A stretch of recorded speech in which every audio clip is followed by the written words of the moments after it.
Right the gap. Jesus. Good afternoon. The City of Las Vegas Community Development Recommending Board, City Hall, 4295 South Main Street, Human Resources, first floor, training rooms 4 and 5, City of Las Vegas Internet address. Agenda, March 24th, 2016, 1:30. Items listed on the agenda may be taken out of order presented to no more agenda items for consideration may be combined, and any item on the agenda may be removed or related discussion may be delayed at any time. Backup material for this agenda may be obtained from Rowan D. Holmes, City Clerk, at the City Clerk's office at 495 South Main Street, second floor, or on the city's webpage at www.lasvegasnevada.gov. I'd like to call this meeting to order.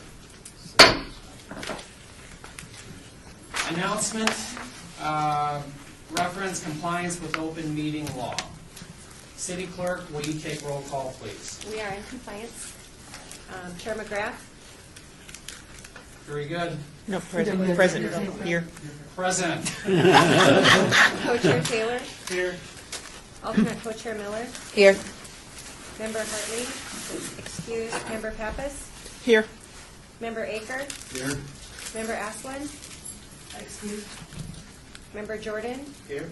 Member McCoy? Here. Member Powell? Excused. Member Ewan? Here. Member Janison? Here. Member Jimenez? Here. And we do have a quorum.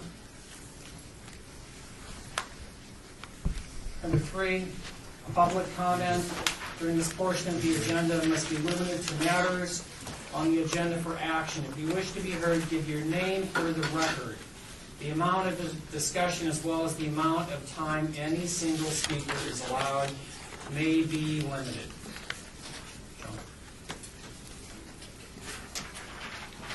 Sean Bolster, staff, Mr. Chair. Real quick for those that are here, if you'll turn your phones down to silent or buzz, please. That includes all of us. Today you're going to be hearing presentations from CDBG Public Service. So you'll be hearing Ms. Bolster, presentations. we're on item number 3 on public comment. Not yet. Yeah. Beg your pardon.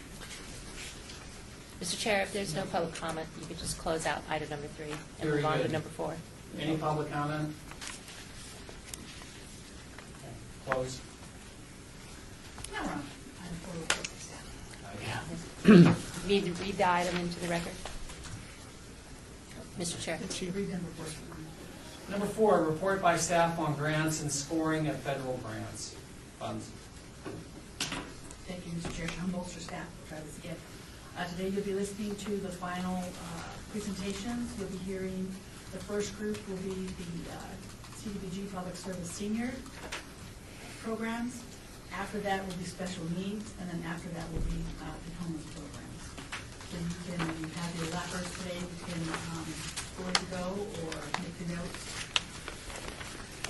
And we'll be doing 3 minutes presentations, 3 minutes questions for returning applicants, and then 5 minutes of presentation, 2 minutes of questions for new applicants. Very good. All right, let's begin. May I have the first applicant, the Alzheimer's Disease and Related Disorders Association. Mr. Chair, can you read item number 5 into the record, please? Presentations regarding applicants for Community Development Block Grant Public Service Senior Program submitted by Alzheimer's Disease and Related Disorders Association, Inc., Desert Southwest Chapter, Helping Hands of Vegas Valley, Inc., Jewish Federation of Las Vegas, Lutheran Social Services in Nevada, Rebuilding Together, SNV, the Gay and Lesbian Community Center of Southern Nevada, E-Center, and 3 Square. Disclosures. Very good. If there are any members that have a conflict of interest, please acknowledge now. No conflicts? All right. Welcome. Please clearly state your name and title for the record. And you have precisely 3 minutes to present, and followed by 3 minutes of any questions we may have with you. Thank you. Good afternoon. My name is Albert Chavez. I'm the Regional Director with the Alzheimer's Association. Thank you so much for your time this afternoon. We'd like to extend our thank you for supporting us this year with our this fiscal year with our programs and services, and also considering supporting us this upcoming year. Through the CDBG, we've been able to support many people through our helpline, family care consultation, support groups, and also education. And I brought two of my staff members to talk to you a little bit about what we've done in terms of some special outreaches with the dollars this year. Hi, I'm Nicole Anderson. I'm the program coordinator for the association. So I began some outreach recently at the LGBTQ Center downtown. So how you guys have helped, we have been able to further the outreach by delivering a series of education. We did 6 different educations since January, and it's really kind of grown. We've had anywhere from like 15 to 25 people that have shown up to each of these educations, and they're really kind of built a bond with the people. In the future, we kind of hope to maybe get a support group going, possibly, for the LGBTQ community. And then we're also looking forward to delivering another series of education. I've already spoken with the coordinator over there, and she'd like to have us back in the fall. So we're really excited to keep going and continue the education out there. Good afternoon. My name is Cynthia Mora, and I'm a family care consultant with the Alzheimer's Association. And I'm the lead for the Latino outreach. We've been doing a lot of Latino outreach thanks to your support. We had our first Spanish conference in Las Vegas, and it was very well received by the community. So we're going to have another one next year, and we're going to try to invite neurologists and people that have more education for families. We are planning to also do more status education in different locations to educate our families about Alzheimer's disease. You have another minute, so feel free. So thank you for your support. We've really been able to serve many people through in Las Vegas. We've actually served 688 unduplicated clients up to today through our helpline, family care consultation, our support groups, and also our education. And both of these outreaches, both to the LGBTQ community and also the Latino community, have been things that we've been able to do additionally above and beyond what we had planned. So thank you so much for your support. We plan to expand these outreaches this next fiscal year and provide additional education, doing another conference for the Latino community, and also adding another support group, hopefully. So thank you so much. Very good. Thank you. Board members, do we have any questions? Member Jansen. Thank you, Member Jansen. So, to take your time, just 2 questions. First of all, you said 688 unduplicated. What was your goal for the year? Our goal for the year was 675 total. So you've reached it. We've reached. Oh, okay. So then the other question I have, so you talk about the 2 specific groups, the LGBT and then the Hispanic.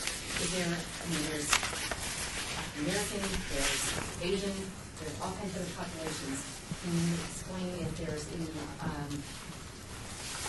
to reach a broader audience rather than just the specific 2 areas, and why just those 2 areas? So we're constantly working in the community to provide education and our resources to all populations. The Alzheimer's Association actually has a few different priority pops. One of them is Latino and the other one is LGBTQ. So we've taken this year to really roll out that particular education.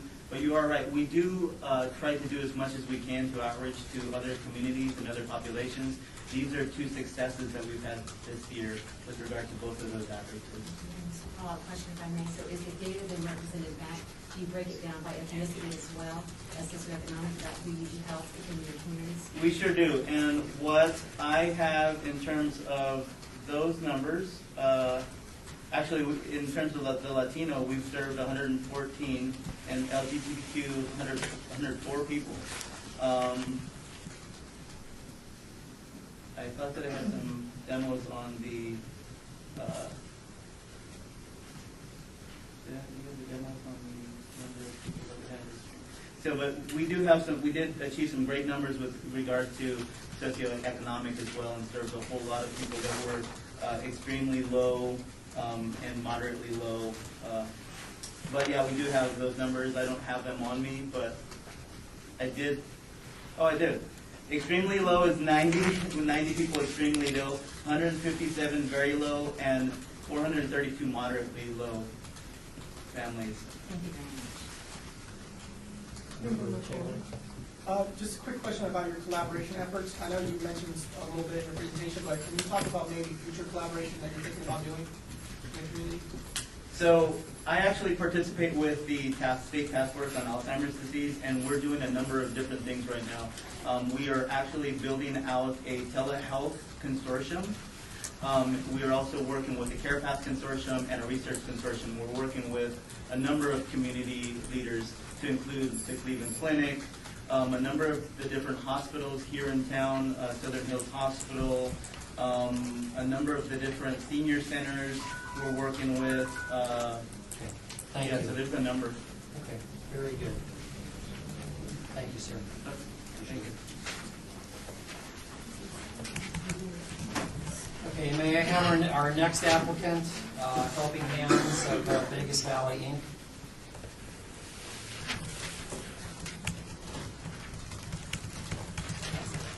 Welcome.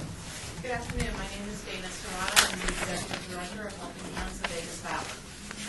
Thank you for having me here today to help to give you an update on our current program, which you are funding this year, with many thanks from us, and also to update you on what we plan to do this coming year. The funding that's provided by this grant allows us to serve 290 seniors that live in the city of Las Vegas. And these seniors are provided many rides throughout the year. So when you see the cost per client, it seems high, but it's because they get usually several dozen rides per year, as many as they need and that we can accommodate. And this is service that's provided Monday through Saturday, and it's door to door. So they're being picked up at their homes, and they're being delivered to their destination, primarily doctor's appointments, then nutrition, and then other services, like some of them want to go to the YMCA or places like that where they can socialize or get exercise. And then we deliver them back home. This is provided through this grant with a staff-driven, ADA-compatible vehicle. So we have vehicles that, with our collaboration with James C's grant, Helping Hands in North Las Vegas, we have vehicles that have lifts that can accommodate wheelchairs and power chairs, and we also have the minivan vehicles that have ramps to accommodate the wheelchairs. So we're able to get these seniors out of their homes to the places that they need to go so that then they can remain independent in our communities for as long as possible and be healthy while they're doing that, because we feel that if they can address their chronic health issues on a regular basis by going to their doctor's appointments, then they won't be going and calling an ambulance when they're having an acute issue because they haven't been able to go to the doctor. So this is an important function of our program, and your funding helps us to be able to offer that to them Monday through Saturday, and for the hours of 7:30 to 6 p.m., 7:30 a.m. to 6 p.m. So it's in addition to any other services they might get, and it's free of charge. Thank you. Board members, do you have any questions? Member Pappas. Thank you.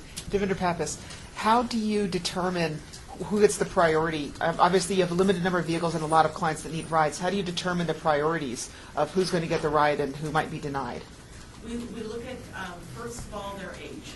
So those that are very elderly, like 90 and over, tend to kind of go to the top of the list. Those with life-sustaining medical treatment needs, like chemo or dialysis, go to the top of the list. And so that's what we're looking at. People who have no other resources go as a priority. So folks that are lower income, that have no resources, chronic illness, those kinds of things, they're the ones that we prioritize. Thank you. Very good. Member McCoy. Just a question for you. On the transportation for the seniors, do they like coordinate, like maybe more than one of them at a time? Or tell me how that works a little bit. We try to. It's a little difficult because we're serving seniors, not just from the city of Las Vegas, but from the city of North Las Vegas and the rest of the valley except for Henderson. And so it's over 500 square miles, and it seems like no one ever wants to go from the same area of town to an appointment at the same time to the same area of town. So with the vehicles that we have and the volunteers that we have, we try our best. And Saturdays, we usually reserve for group shopping and then some medical appointments. And so we do try to get them in groups. We know the socialization is important to them also. So just to follow up to that really quickly, because I see your reaction, and I do actually like the program. But one thing that I noticed about it that concerned me is that I saw this one big old bus, the one tiny little old lady by herself. And so Sometimes that happens, and it's just, we're trying to get them where they need to go. And sometimes no one else needs to go at that time to that area of town, and it's unfortunate. But we try our best to put people with volunteers in that case, but we don't always have enough available. Board members, any additional questions? Devinder Pappas. Member Pappas. Devinder Pappas, how do you get your information out to new clients that may be in need of your services, people that might have just transplanted to Vegas? It's not a problem. We have a waiting list that is several hundred people long.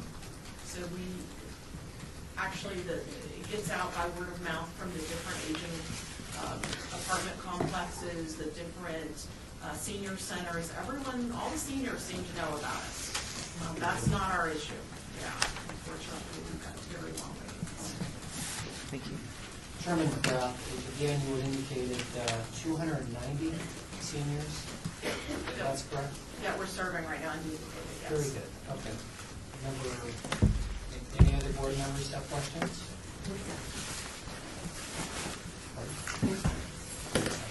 Okay, 40 seconds? 35? All right. Thank you very much. Thank you. Appreciate it.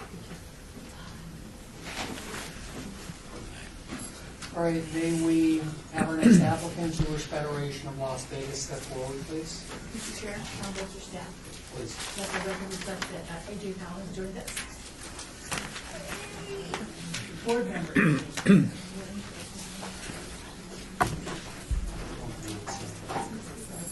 Good afternoon. Good afternoon. Literally state your name and title for the record. Thank you very much. My name is Marla Latija. I am the Vice Chair and Campaign Chair for the Jewish Federation of Las Vegas. Very good. My name is Lisa Tomowski, and I'm the Director of the Las Vegas Senior Lifeline Federation. And I'm here today to talk to you about case management services and what we are currently doing and what we hope to do. So the Senior Lifeline has been established since 2004, and we provide a vast array of supportive services for seniors directly, and we coordinate services, many of the valuable services that you're hearing here today.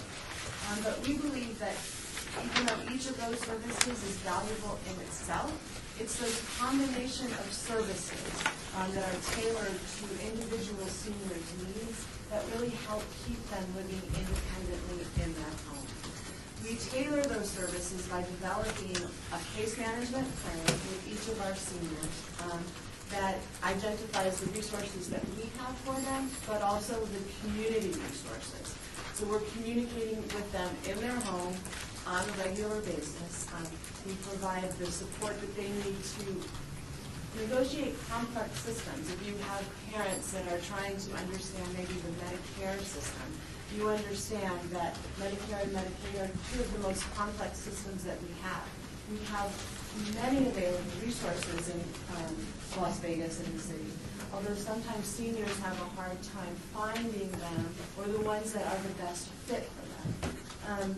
We believe that by using a case management system to coordinate those resources, it has the best outcomes for seniors, not just because they are able to access those resources. It's cost effective for all of the programs providing those services so that there is not duplication. We believe that our program helps with hospital, declining hospital admissions, hospital readmissions, and increases the amount of time that seniors can spend living independently in their homes. We serve the very low income. Over 50% of our seniors are at the very lowest income level. 66% of them are at $1,000 or less. These are seniors that oftentimes aren't familiar with these systems. They have been, their incomes have been reduced as they are growing older and as they are retiring, so they aren't as used to negotiating and finding those resources. I'm going to pass out to you, and we have permission from the seniors that are just some senior snapshots. And I think what I tried to really capture was that we serve a variety of seniors from different ages, from 60 to those that are still living at home at 90. But that we often see a decline in the services that we're directly providing while we're still coordinating that. As a senior needs additional support, they move into different services in the community. Thank you. We're going to open it up, questions from the board members. How many people do you serve in your, and with the request of 75,000 you're asking for, is it for operation to cover? It is for the case manager's salaries. We're ahead of schedule this year, so in the first 8 months of this funding year, we served 230, which was already exceeded our annual goal of approximately 175. I'm sorry, 100 and what? I'm sorry. I believe it was about 175 was the goal, and we served 230 through February, the end of February. Board members?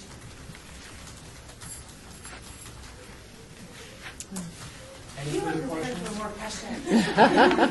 We're checking everything out. Okay. So, thank you.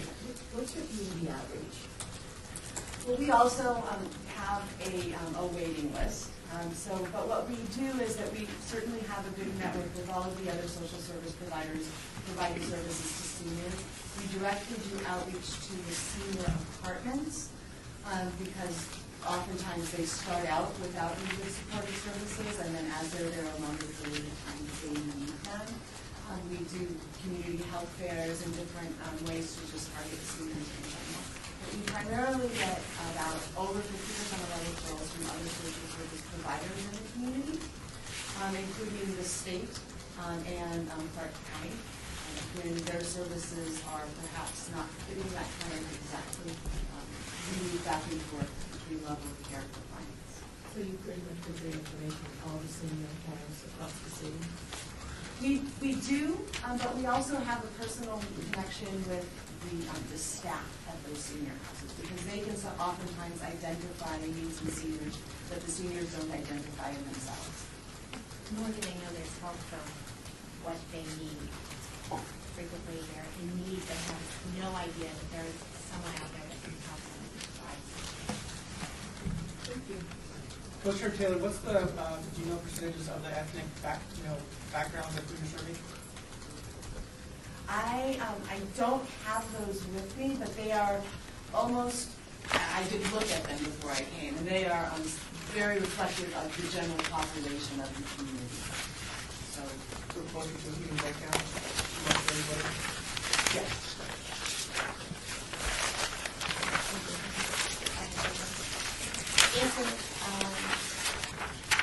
The services during 2011 because of the lifespan of it. You find it with seniors? About 75% of our clients are seniors. 75. And interestingly enough, I think that our population that we're serving is aging as the community is aging. We now have almost 75% over the age of 75. Thank you very much. Appreciate it. And we do serve one person who just reached 100. Oh, Still wonderful. living independently. Very good. Yes. Very good. Just had a big birthday party for him. All right, thank you. Thank you for your time. May we please see Lutheran Social Services and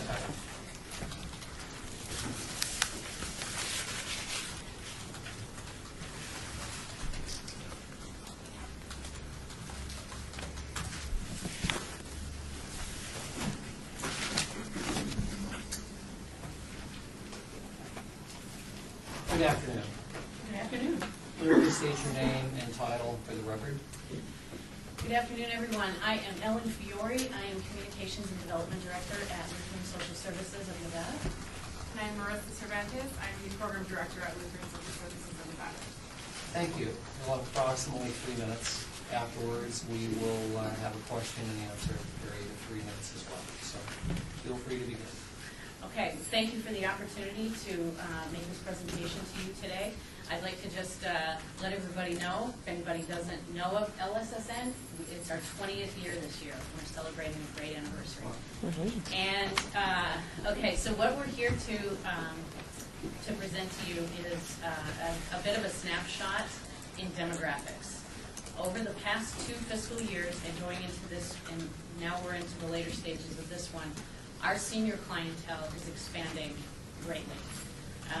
We've had several increases in the number of seniors that we are serving, and we have expanded programming to accommodate these needs. And we are not seeing a single bit of slowdown in this, and so we believe that the trend is going to continue, as it is predicted to continue in the nation as more people are aging in place and more people are predicted to move to Nevada. We are proposing to put all of our senior services under one umbrella, call it Senior Supportive Services. That is the name of our proposal today. We have several services we do now, but we want to bring them together under one umbrella, and we would like to expand them with the funding requests that we have on the table. Just to give you an idea, we started a senior meal program 1 year ago, and it began with 3 or 4 people eating a hot meal prepared by the Culinary Academy at a downtown church. And it grew very slowly at first, but it has grown steadily. And we have added a second site, and just to give you an idea, just yesterday at the 2 sites, we served 70 seniors a hot lunch prepared again by the Culinary Academy at 2 sites. The Reformation Lutheran Church downtown, which serves a high number of low-income and homeless seniors, and at Holy Spirit Lutheran Church in the northwest part of town. So that program has grown exponentially. What we would propose to add with the CDBG funding would be a home visit program where we propose to start small, just like the senior meal program did, with 10 people in the first year who we would identify in the city of Las Vegas as homebound. And we would enroll them in senior supportive services and intensely case manage them. We would deliver them food. We would visit their homes at least once a month and check on them routinely. And the idea would be to increase the amount of time they're able to stay at home. And then we propose also to add in Medicaid and Medicare, application assistance, and ongoing benefit consultations as part of senior supportive services. Very good. Thank you. Wow. All right, board members, any questions? Yes, sir. In regards to what are your hours of service and days? Right now, our hours of operation are Monday through Friday from 8 a.m. to 4 p.m. Member Janison? Oh, sorry. Can I finish? For the senior meal program, I'm sorry. For the senior meal program hours, one site is lunchtime from 12 p.m. That's at Holy Spirit Lutheran Church. And then the mid-afternoon meal is at Reformation Lutheran Church, and that one is Monday through Friday from 2:30 to 3:30. Sorry.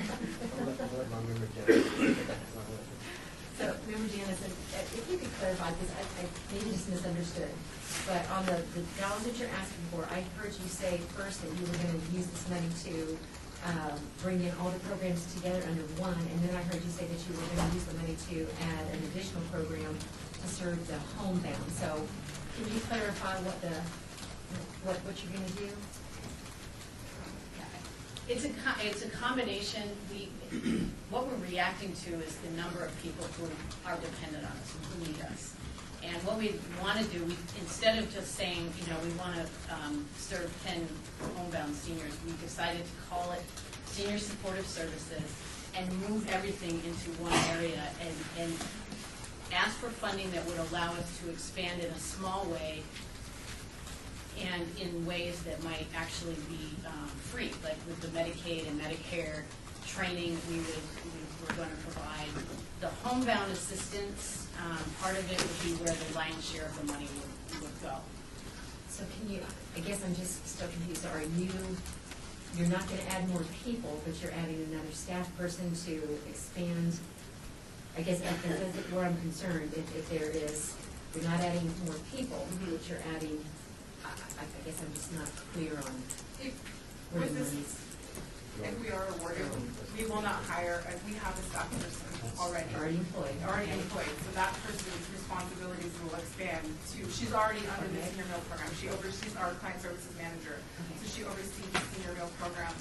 And so basically her responsibilities will expand by doing the homebound case management. So the money will go to the individual receiving the services for additional services as opposed to the pay for staff. Partially, we do have some funding in there for staff salary, but there is also funding in there for, I believe, for rental and utility assistance for the client services. Yes. And for food purchase. And for food purchase. Thank you. Thank you. Any additional questions? Never mind. We're out of town. Thank you. We're out of time. Thank you very much. Thank you very much for your time. May we please see Rebuilding Together of Southern Nevada?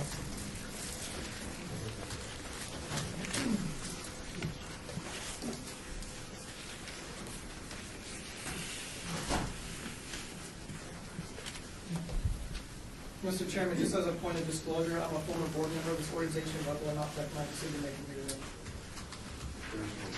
Thank you, Member Taylor. Welcome. Please state your name and title for the record. My name is Cynthia Baca. I'm Executive Director of Rebuilding Together Southern Nevada. Rita McCusker, Financial Manager, Rebuilding Together Southern Nevada. Bob Cleveland, Project Manager, Rebuilding Together Southern Nevada. Very good. We have been working with the city for almost all of our 22 years that we have been serving the community here. I believe we received our first funding about 18 years ago from the city that enabled us to begin our critical repair program, which is what we're asking to support for the staffing of that program here today. We provide critical home repairs to low-income homeowners, providing the services, roofing, plumbing, heating, air conditioning, big thing here. And we do this at no cost at all to the client. We have expanded our services this last year to include the home program, which is a total home makeover, that is also funded through HUD with the city of Las Vegas. We've had assisted this year-to-date in January 44 qualified clients. In recent years, we made the decision to provide more substantive repairs than we had in the past. In other words, not just the standards, but try and replace systems, replace roofs, so that our seniors can continue to live in their homes and age in place. We projected for this year 32 low-income seniors. Last year, we projected the same number, and we served 70 clients with repairs. We also provide accessibility modifications for disabled seniors, grab bars, ramps, thresholds, minor construction in order to provide them with access to more easily being in their homes also.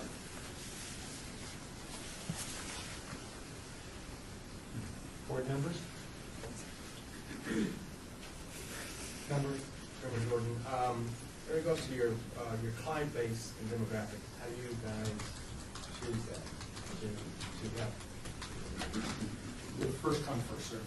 We intake their applications through a phone call, and then Ann and I will go out and visit them in either financial income paperwork, make sure they qualify as low is first come, first served, and we get our calls from everywhere, from the 211 information line, 311, and other services report us out, just as we report other services out, if there are needs better.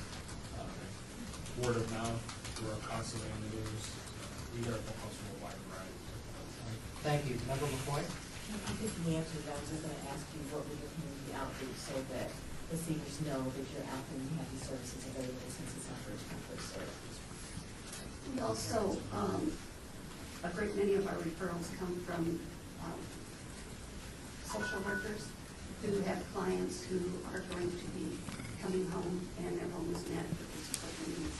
Very good. Thank you. Okay, go. Member Pappas. No, go ahead. I have a little bit of a question. If it's first come, first served for services, how do you know when to cut off the services? If somebody has all of these issues in their house and how do you know when to cut it off? As far as per home? For home, yes. We Is were there like only a allowed to spend $5,000 per home. Devinder Pappas, how do you determine a client's need, that their income is at the right level for your needs? What do you do to verify that? Because we all know there's a lot of fraud in this valley. We do take copies of their bank statements, their Social Security award letters. I think 95% of our people are on Social Security only. And we compare their bank statements with their Social Security awards, and we do our best to verify it. If they're going to lie to us, they're going to lie to us. We can't. I mean, we're not going to pay for a track ride investigation. But we do our best. So we do visit each home individually, and we do work with the paperwork. Thank you. Co-Chair Taylor, in years past, I know that you guys have done a lot to help the retired casino workers in town, specifically a lot of retired culinary workers, specifically in 89106. Is that still the case, that you're getting a lot of applications from that area? That's one of our heavier areas, Okay. yes. 106, 107, 108. Just wanted to see if that was still the trend over the years. Member McCoy, these specific funds, I'm sorry if I missed that, did you say they requested for staffing? What do you say you requested these funds for? To assist with the, It's partial staffing, so we have 2 staff members, so it's part of the salary for those staff members, as well as there's a small portion, $2,500 of the request for insurance, for our insurance needs, because our insurance runs about $10,000 a year for liability and umbrella. So basically, like that's in insurance. Yes. we were funded with construction funds for another program with the city, CDBG also.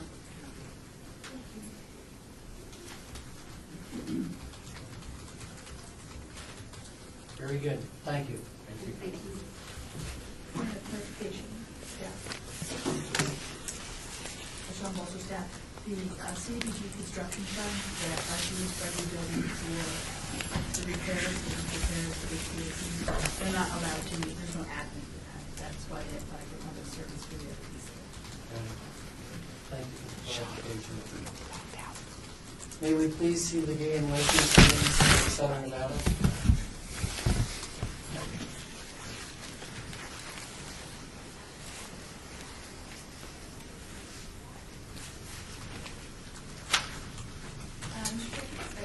Staff report, I have a question for the next organization comes up.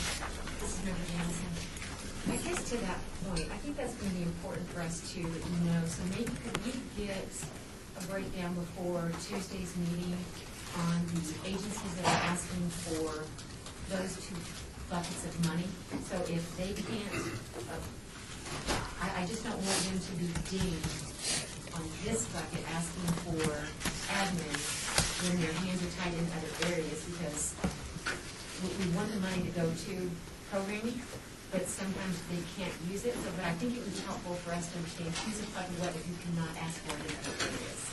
Sean Bolster, staff. New Building Together is the only agency that has 2 pots of money from the city. They use the construction funds for repairs, and because they can't use admin for that, they apply for CDBG Public Service.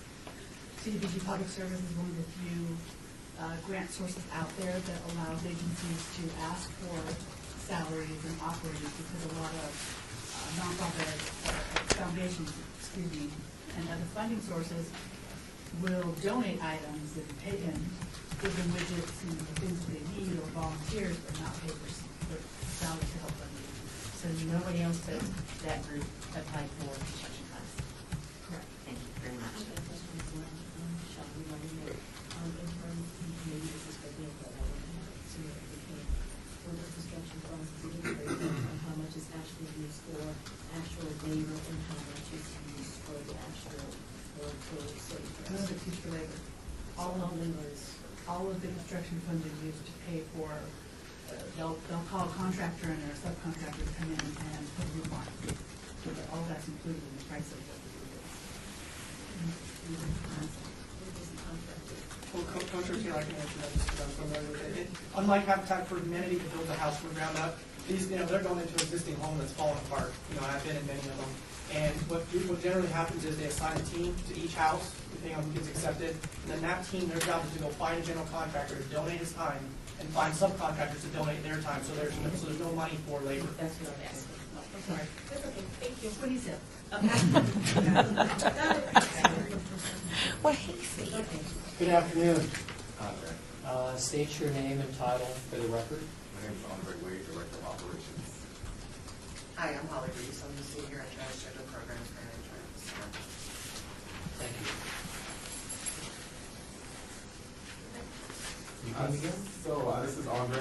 The center has been around for 23 years. We've been in our new building for going on 3 years. We started our senior program in 2014. With increased funding, we've been able to increase our program participation by 43%. It started off the programming as social support. We added a lunch and learn component, where providers come into the programming each week, and they provide workshops and information sessions for our seniors. We have lunch that's provided. We since been able to expand to include exercise programs, and we have hopes to expand into doing a home visiting program to keep our seniors in touch with volunteers to provide social support. And so the overall goal of our program is to decrease isolation and increase physical activity and mental well-being through a lot of the different exercises and programs that we offer. Well, our programs, the way that our programs work is we have Monday through Friday, we've got from 10:30 a.m. until 2 o'clock in the afternoon. We have a huge room that is full of, we have a pool table, we've got big TVs in there, all kinds of entertainment, music, seek, food pantry, all of these kinds of things in that room. Mondays are for men's Mondays. Tuesdays are trans Tuesdays, Wednesdays are women's Wednesdays, Thursdays the lunch and learn and is inclusive and pulls everybody in together.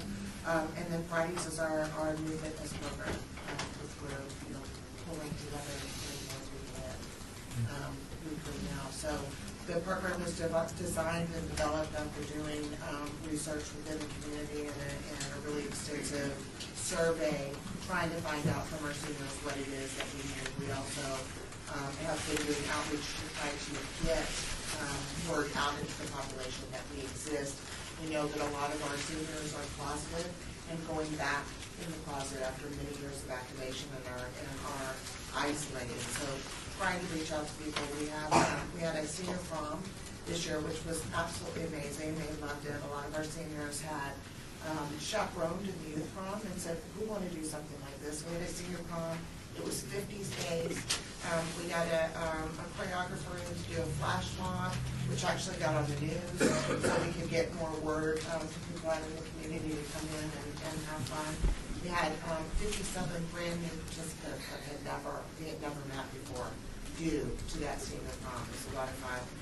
So we plan on emulating that again this year. And the seniors were so excited about having the community together. They've decided that this year they've requested permission for us to open the center on Thanksgiving Day, which has never been done before, so that they can make a meal to be able to share with other people on that day. So the program is just very vibrant and wonderful.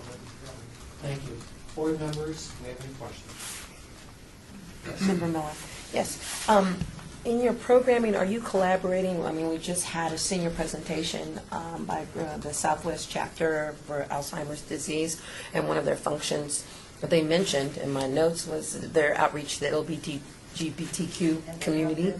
And so you guys are collaborating together? Absolutely, absolutely. There are a huge list. Every Thursday we have a lunch and learn, so we have different people coming in, and they are one of the people that have done several different types of classes on educating about Alzheimer's children. What's the age of your seniors that participate? Starts at 50, so it's 50 up. Don't take that, Terry, don't take that personal. I don't know.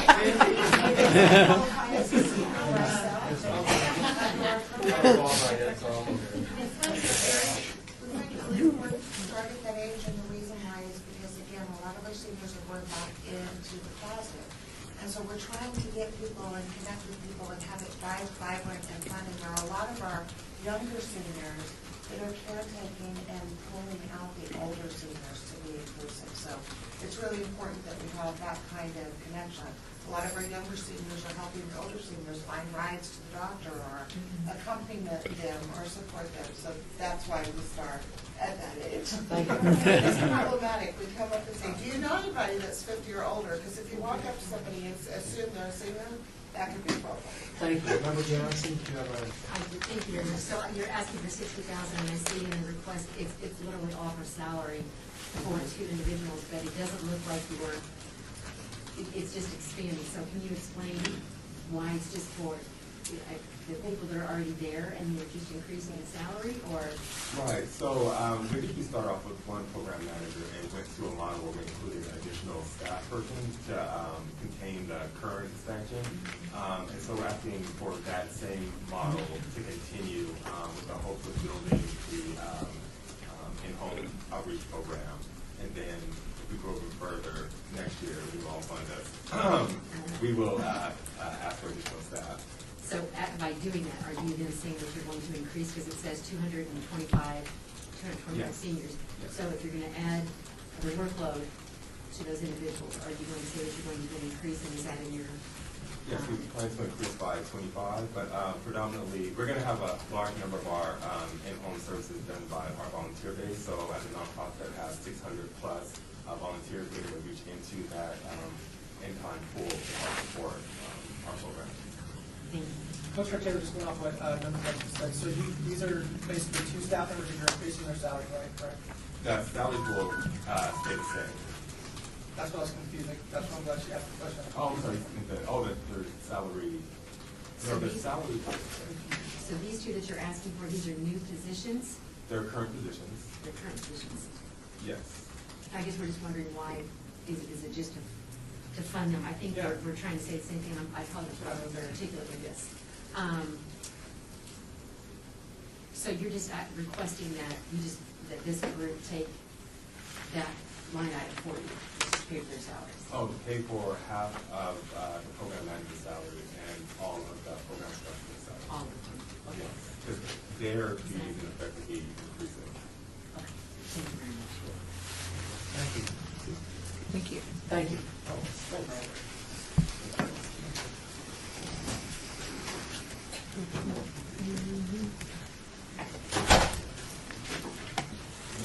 I'm scared of being 50. I like being 50.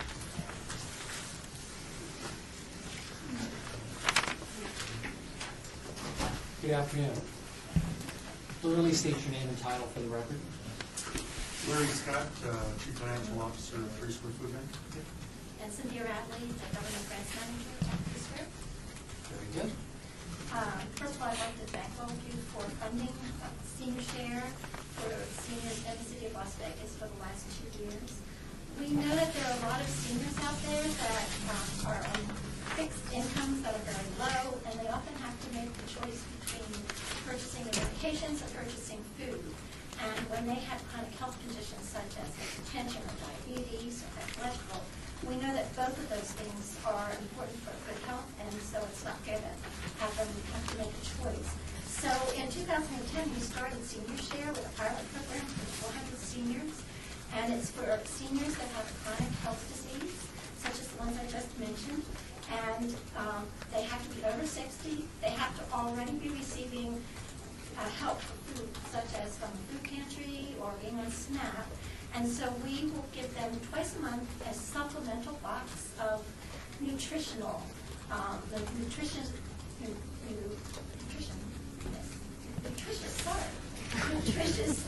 such as whole grains, lean protein, and produce that will serve supplemental foods for their needs for the month. And we work with partners to distribute all of them, so we don't take the applications ourselves. We work with the hands of Las Vegas, we work with Nevada Hand, East Valley Family Services, Martin Luther King Center, Jude 22. We work with a lot of other partners. Those are the ones that have clients that live in the city of Las Vegas. And they take the applications. They have to have their prerequisites, be over 60, have a chronic health condition, be on another form of food health. And then they tell us, they give us the applications, and we give boxes of food to them twice a month, as well as the produce, bags of produce, and they distribute them. Quite a few of the seniors in the city of Las Vegas live in the senior properties of Nevada Hand, and they deliver them directly to their home. A few others, such as the Martin Luther King Center, they have them come in for their deliveries, but that's not the majority of them. We now, our total number of seniors on Senior Share is over 1,200. We try to keep it to that number. We often have requests for more, and when you have a hard time turning people down, so it's gone up to 1,285, I believe. But when we initially started the project, we had funding for the entire Senior Share for the first year or two, but after that, we knew that once we started seniors on this program, we did not want to stop giving them the supplemental box. So we have to look to other means for funding, whether it's individual donations or grants, to be able to keep this program going. The positive impact that we know happens is that they are healthier with this nutritious food. Thank you. Board members, do we have any questions? Member Pappas. Devendra Pappas. First off, I want to commend you. I see 3 Square vehicles all over the valley all the time. I love that you guys reach out to all of these other agencies, the hotels, everybody to get food. Good for you. Are the food boxes that you deliver to your clients for this program, are they tailored to their needs, or do you just get a general, does everybody get the exact same box? Everybody does get the same box. For that reason, we can keep the costs down by purchasing in very large quantities. In fact, the first year we were funded here, we were with the food, it just served 200 seniors at a time.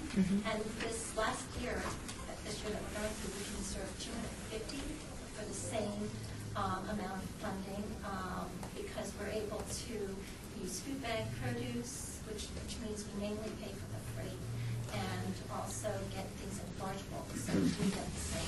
Okay, so follow up with that. Is there anything that you can do to help the clients? Maybe, for instance, Carmen and I are on the same program. I'm allergic to something, she's not. Do you have any way of connecting people so that food doesn't go to waste? If everybody's getting the same box, there's a way that they can... We leave that up to the agency. Okay. Because we deliver all the food to the agencies that we partner with, and then we deliver it to the client. Thank you very much. Member Powell, do you just do seniors, or is it that you do everything? Like you do children's schools, seniors? Seniors, yes, we do everything. We have 10,000 meals a day in the kitchen of our seniors. And we couldn't survive without volunteers. We have a backpack program for children. Volunteers pack the boxes for these too, so we get the volunteers to that. So we do everything. And we have a lot of agencies that come in and supply their food. Roughly 140,000 a month, like that, of all ages. Wonderful. Member Jones. So what we understand, because, and again, I'm going to go back to, I'm the keeper of the collective impact, if you will. I'm still confused. So, Legion of Social Services is just here, you've got Meals on Wheels, you've got Jewish Federation. Is this a duplicative effort on these seniors, and then how do you control that it is not?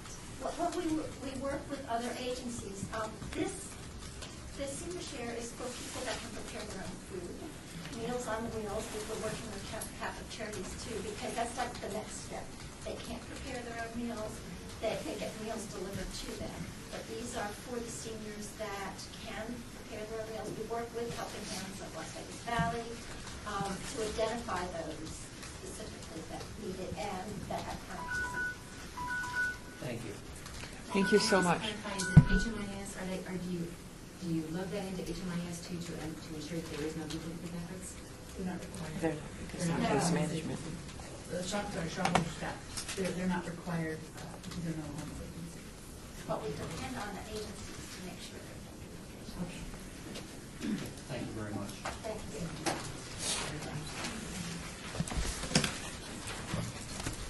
Item 6, presentations regarding applications for Community Development Recommending Block Grant Public Services, CDBG, PS, Special Needs Program submitted by Blind Center of Nevada, Family and Child Treatment of Southern Nevada, Inc., Foundation for Positively Kids, Inc., Hope for Prisoners, and Women's Development Center.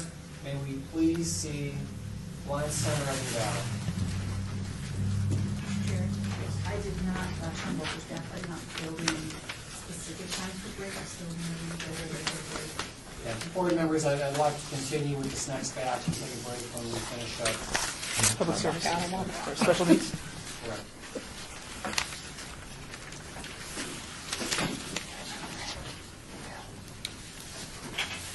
Welcome. Thank you. Clearly state your name and title for the record. Sure, I'm Corey Nelson, Executive Director of the Blind Center of Nevada. I'm Gus Garcia. I'm a member of the Blind Center of Nevada. And Todd Hope, Chief Marketing Officer of the Blind Center of Nevada.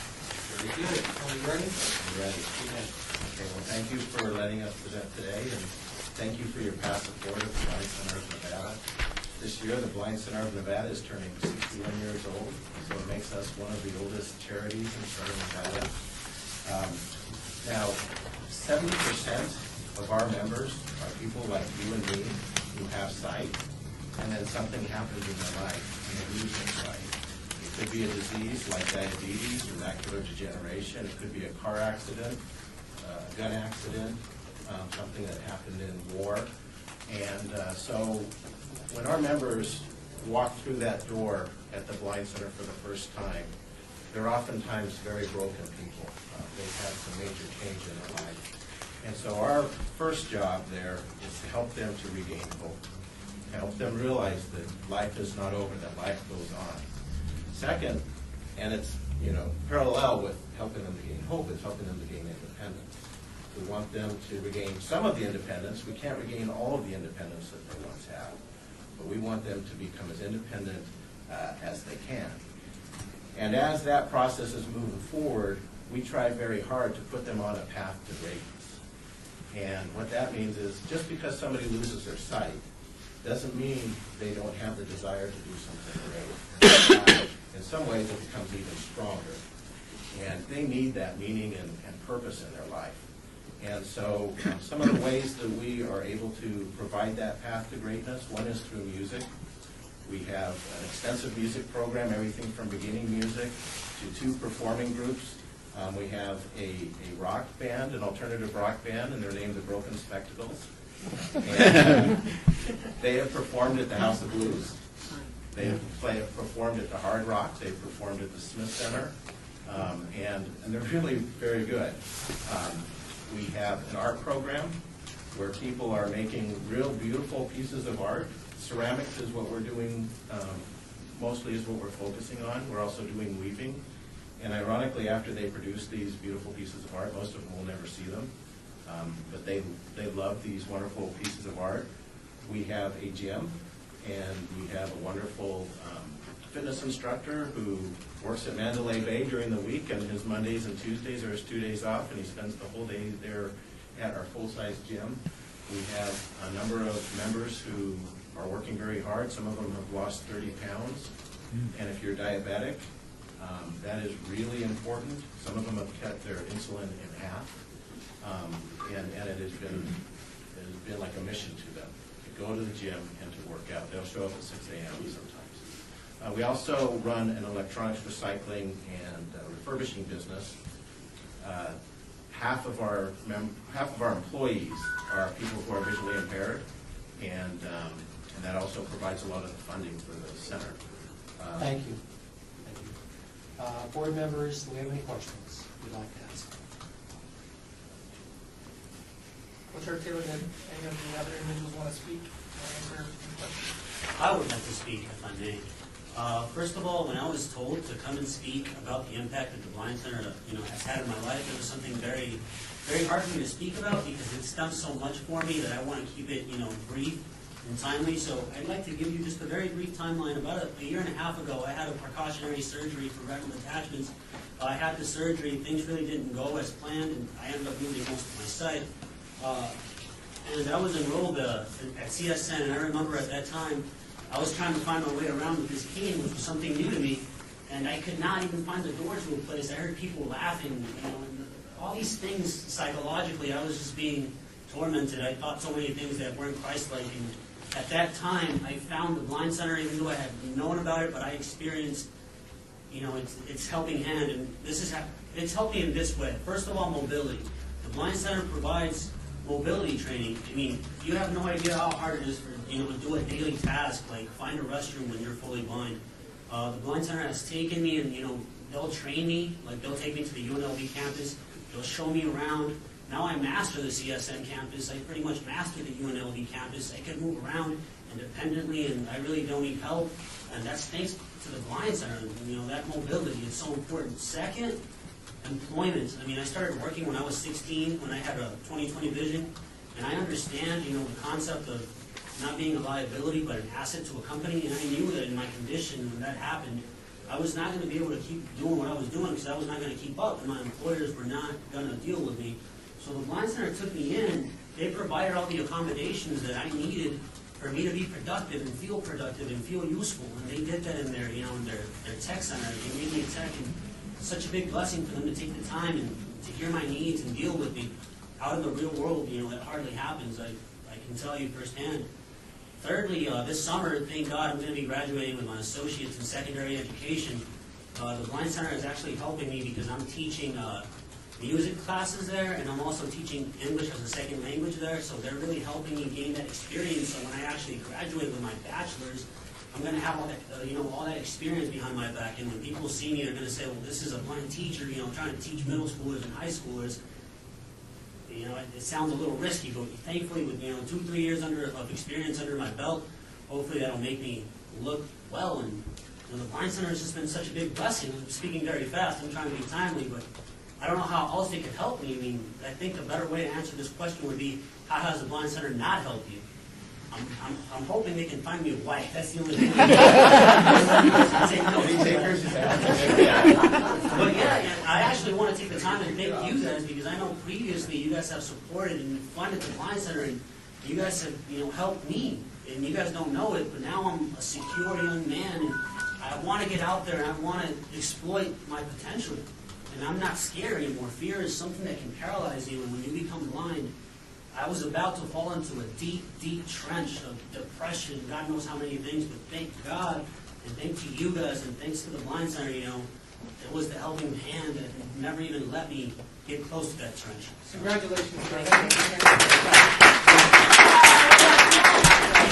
guys are so nice. Gus is also the leader of the Broken Check. You won't have a problem getting away. We're out of time. We really need to move on. Thank you. Thank you.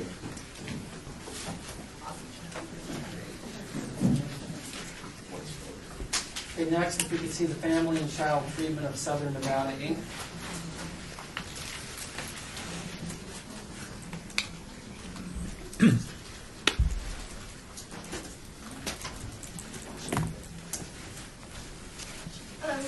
Good afternoon and welcome. Hi. Please state your name and title for the record. Carissa Gar, LCSW Domestic Violence Program Manager in FACT.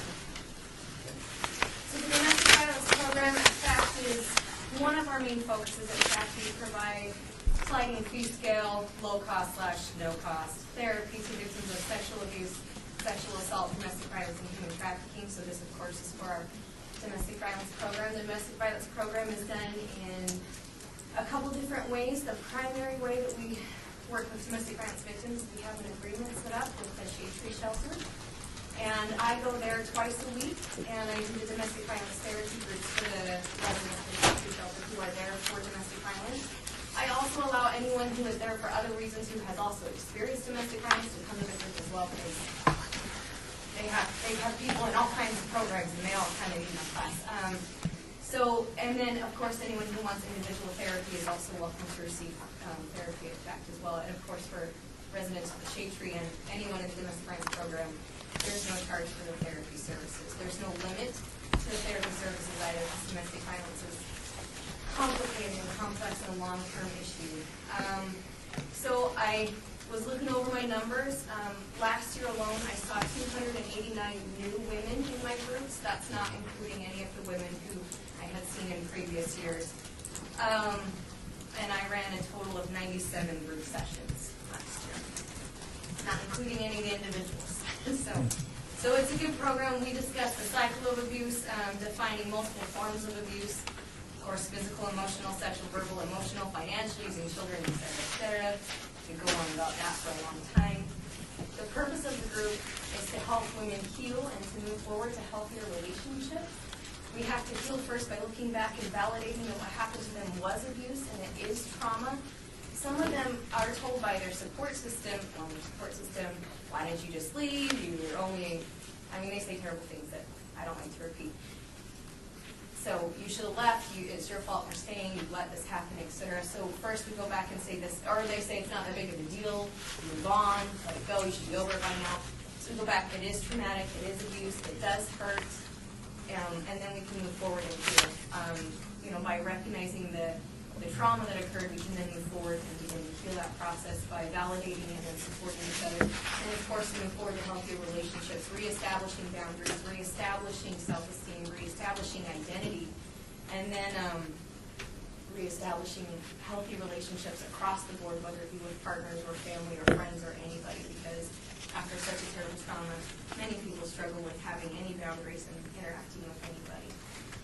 I do have a program for the group, but most of the time, about half the time, the group turns into a process-focused group where I discuss with them what they want to do and they share and they help each other in that way, which is a really beautiful thing.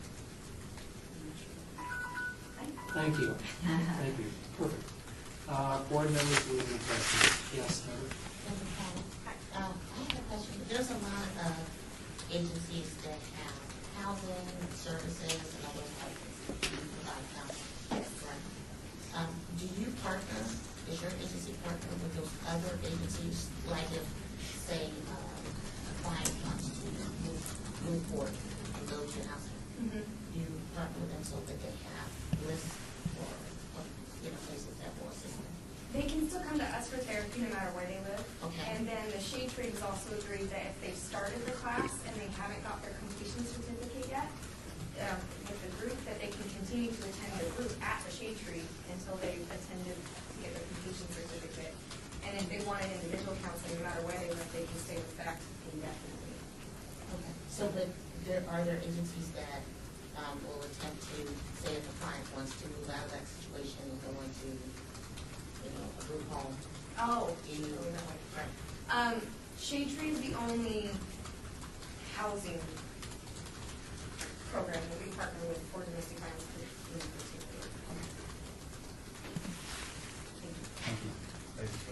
particular. Your request is for expanding your staff? Is it for to bring on another staff person to assist you, or? That's a really good question. That Heather knows. Heather's our executive director. She asked me to come talk about the program. We are expanding our staff. We're always looking to hire more people. It wouldn't be for the groups because I've got the groups, but we always do need more individual therapists who will see Like I said, any number of our programs in fact. And so if it said expanding staff, then yes, it's for expanding staff because we always need more therapists. The groups I've got, individual, we almost, not always, but sometimes we get a wait list and we hate having a wait list because if someone needs help and they're willing to get it, we want them in. So I don't think we have a wait list at this moment. Member Jordan, what do you do if you have a man with children, families, so times are changing, or I'm sure like that prior, but for example, mentioned when We would see him individually at our office. It's really complicated to do a mixed gender group, particularly with domestic violence. So he would come to us individually, and we would support him individually at our office. And I have seen men in our office for that purpose. Coach Taylor, I believe you were here last year as well by yourself, correct? I think so, yeah. Okay. It's still disappointing not to see your executive director here 2 years in a row. I'll let her know. I do believe that you said last year that you're the only organization offering this particular service to Shade Tree. Is that correct? Yes. Yeah, let your executive director know that. I will. I'll let her know next time. Thank you so much. Thank you. Okay, can I close it here? Can I close? I gotta go. Okay. Sean Bolster, staff, for clarification. Put through the application and it's not for new Salary. staff. It's for salary. Their program. Good afternoon and welcome. Hi. State your name and title for the record, please. Good afternoon. My name is Yvonne Warren, the Vice President of Early Intervention, and I also cover the patient relations portion of our organization. And I'm Linda Lewis. I do grant consulting, program development, and a number of activities for positive kids. Mr. Chairman, Member Janison, just as, we do fund them directly for a specific program, but it won't cause me any concern. Thank you, Member Johnson, for disclosing that. Thanks. So I'm here today to share with you about early intervention. It's one of our highlight key programs that serves the 0 to 3 population. If you're not familiar with early intervention, there's pediatricians, there's daycare workers, self-referrals that come through the state. And just last month, there was about 188 referrals to the state identifying babies 0 to 3 who had some type of developmental milestone or delay. That could be from speech, from vision, from physical therapy where they're not rolling or crawling, they're not walking. So of those 188 just last month, on an average, we get about 20 referrals a month that come through to our program here in Nevada. Now, the key thing about early intervention is we are helping these babies who are not at their required age development slowly get there by doing in-home therapy. So we're here today to get the support to provide those in-house therapeutic services for our families that are teaching and coaching the parent on strategies that they can use during the week that we're not there.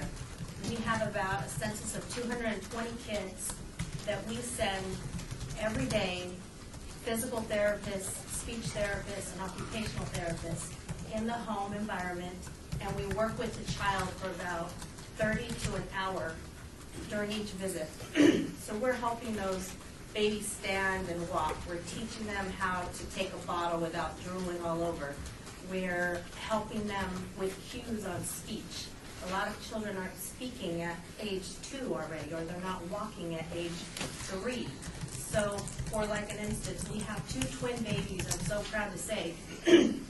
They came in at 2.5, a young boy and a little girl, and both of them weren't walking or crawling. They were barely moving side to side. Now, the boy, with a year of therapy, in-house services, he now is up and moving, he's walking, he's babbling and talking, but his sister still hasn't developed as much. So she's there with our therapist helping her prop herself up and stand. She has a feeding tube because she's not growing properly. So now we have a nutritionist in the house also helping with growth hormone shots because we want to help that nutrition piece go. So every moment we send therapists into the home, it's helping with some strategy to get that baby moving, to get them to the required age development.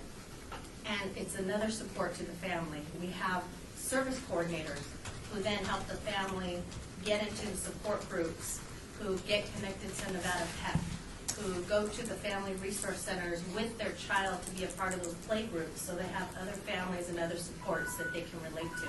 It's really important with the in-home environment to help motivate these families, motivate the children so that they can be on target once they get into the age-appropriate levels. Thank you. All right, I'd like to open it up to questions from the board. Member Jimenez? Jimenez, I was just wondering if you ever follow up with your little ones to see how their school went, kindergarten or pre-K, see how their schooling is after you're done with them. At 3, they then exit our program, but we are working in collaboration with Child Find so that 5 months before, we're already getting Child Find in there to make those assessments, get the family motivated to get that child into the pre-K programs or any kind of therapeutic program that the school provides. So we make sure we don't have that gap of services. That's good. Thank you. Thank you. Member Pappas? Thank you, Director Pappas. Are your therapists trained to help identify that if there might be physical issues that these children have that maybe their doctors haven't identified? You know, when you're in the home, you see more than, are they trained to identify that? And do they also work with the parents to train the parents on how to do some of that physical therapy and some of those things when they're not there? We have highly qualified staff who have gone through school, have master's degrees. We utilize state-recommended assessment tools that have been found to be evenly cued to be able to measure the milestone that a child's age development should be at. And then we also, with our care coordination that's so vital, we request records from pediatricians, from audiologists, from different specialists so that we are aware of everything about that child. And we teach the parent, because we could potentially be working with these parents from birth all the way to 3 years old. So we get a really good glimpse of this family and want to make sure that parents are engaged so that they also help along the way. So it's an educational in-home program. Thank you. Thank you. Any other questions? No? Thank you. Thank you so much. Thank you so much. If we can see Hope for Prisoners. Mr. Chairman, Terry Jansen for the record. I serve on the advisory board, so I'll be excusing myself during this presentation.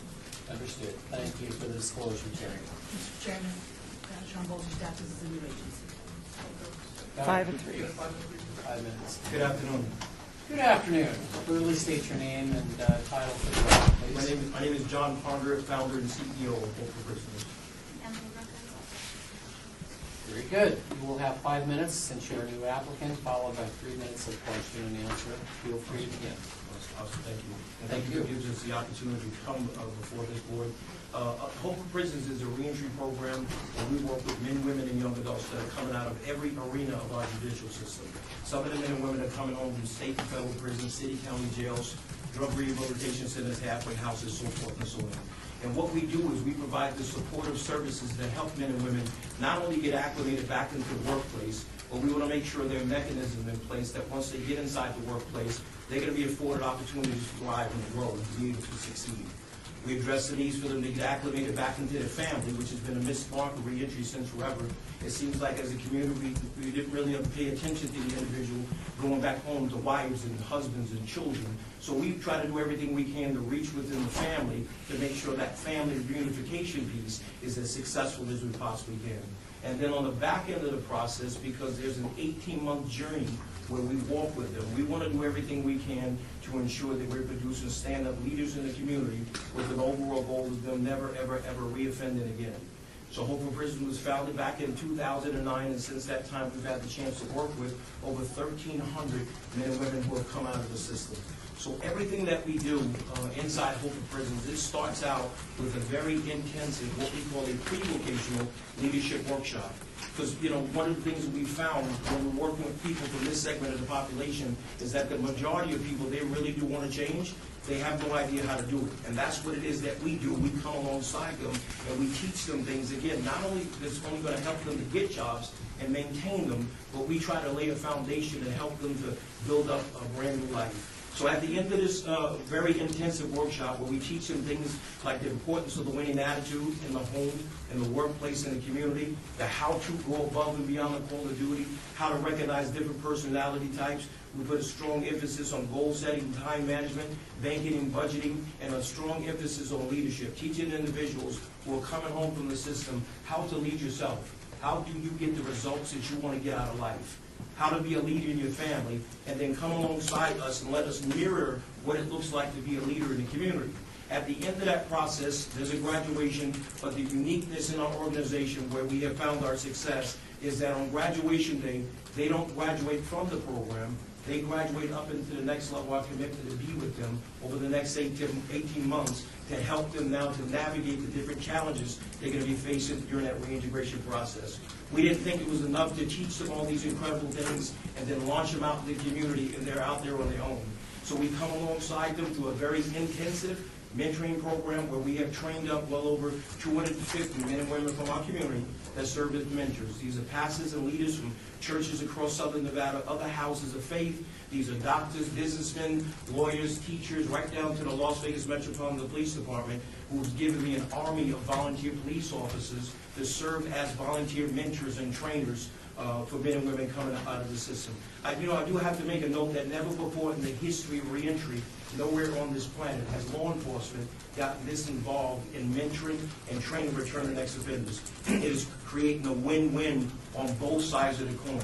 This is one of the reasons why we have a very high success rate at getting men and women employed right now, because that partnership with law enforcement puts employers on the safe island that the men and women are truly fighting for a second chance.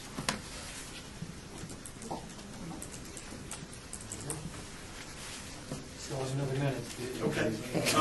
One of the other things that I wanted to talk about, if you take a look at national statistics that say that 80% of offenders abuse drugs and or alcohol, that 75% of prisoners who have a history of drug and alcohol abuse. We know that locally, more than 70% of individuals that are coming out of the system have a history of drugs and or alcohol. And I think that us being able to provide that is going to give us the opportunity to address underlying issues that's prohibiting them from, successfully integrating back into the workplace.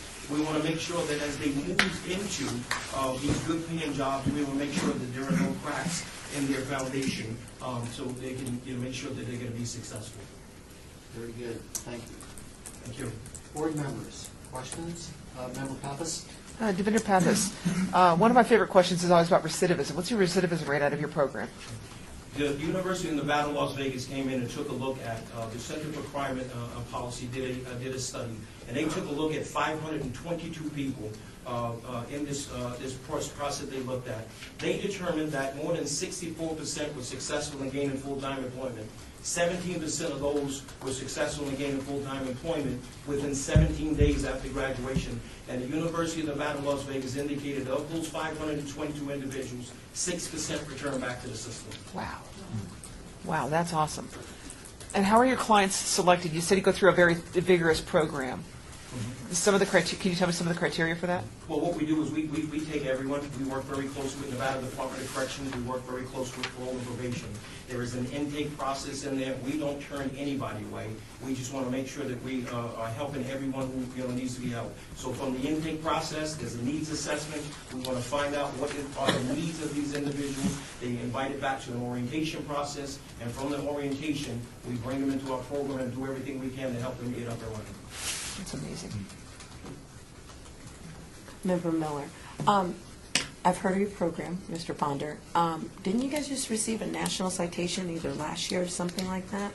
Yes. Or recognition from Washington, D.C.? I'm just trying to reflect my memory if I remember Yes, ma'am. correctly. It was from Senator Dean Heller had given us national recognition, of which we'll be returning back to Washington, D.C. at the end of April to receive another recognition for what it is that we're doing. Member McCoy? I just want to take a minute to applaud you and your organization for what you've done. because it's a program that's been long overdue and desperately needed within the community to give ex offenders an opportunity to re-enter back into society as productive members. And too many times, they've not been given that opportunity or had programs that would follow them through so that it helped to ensure their success. So I don't know if I use your program. Thank you so very much. Coach Taylor, I just wanted to commend you as well. I appreciate you saying that because I don't believe there's anybody else that's providing this type of service to these individuals. And so when you have a program this unique that provides, such focused service, it's excellent to have that. This funding is going to increase services you're already providing, correct? That is correct. Just going to increase it. Yes, sir. I just wanted to clarify that. Yes, sir. Thank you, I believe we're out of 30 seconds? 30 seconds. Quick Member one. Pappas. Is this a national program, or are we the pilot program here? No, we have a pilot program here inside the state of Nevada, but again, because of some successes that we've had and some partnerships we have in the community, people are looking at this model nationally to be planted in other jurisdictions. Congratulations. Thank you so much. Thank you very All much. right, thank you so much. Board members, we're going to take a brief 5-minute break. We do. Women's Development Center. Please. Yes. Me leaving is not going to Just affect for the record, she's leaving. Me leaving is not going to affect the point.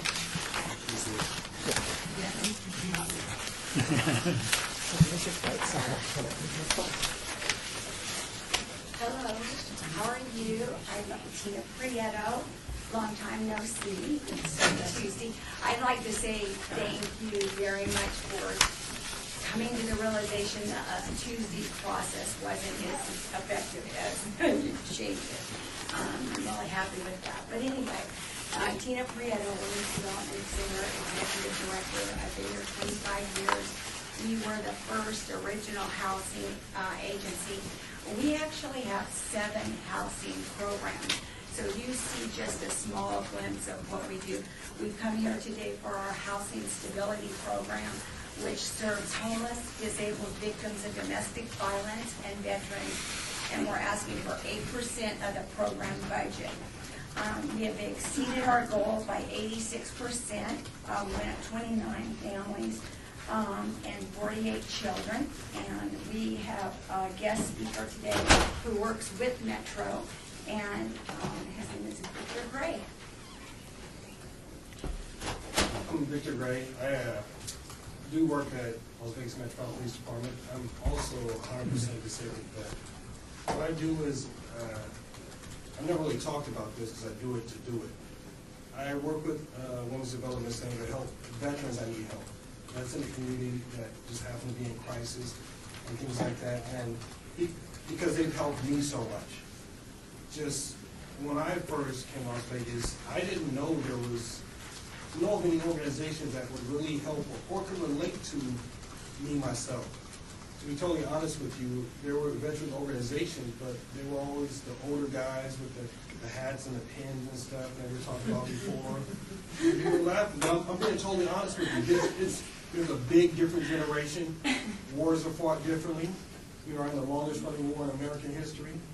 There was no Instagram and things back when those guys had it. All this social media, things you have thrown in your face. I have friends that were to Vietnam and talking about how they're spit on. I was telling them it's no different. When people see my resume and then they talk to me, I get a little side eye sometimes because I'm black and I was a black sniper. Or I was also a black swimming instructor.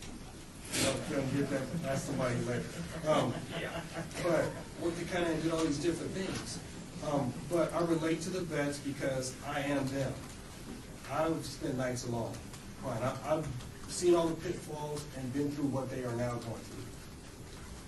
With WDC and the financial stability counselor they have, I talk to them about different things. Guys are applying for VA benefits, and it might take 6 months, it might take a year, it might take 18 months. And then these young vets get this lump sum check right here in Vegas. And we used to have check writing classes. We don't have check writing classes or any kind of counseling that goes along with that.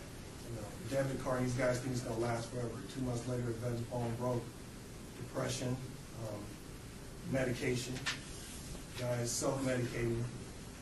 And I talked to them about all those different things. And I've been doing this to do it. We have veterans on the police department that go through things like this. When I tell them they can call me 24/7, they call me 24/7. all day long. We feel so blessed to have Vic because he does have that, that knowledge of them. And he works with our HUD certified financial counselor. Lots of people do financial literacy, but ours is a HUD certified financial counselor that takes numerous steps to be certified. And just to add on that, we had no idea some of the things that Vic has shared with you today, that sometimes the disability check comes in a lump sum because they've been waiting so long, and they get it, and they spend it in a week. I mean, these are things I wouldn't know. I had no idea.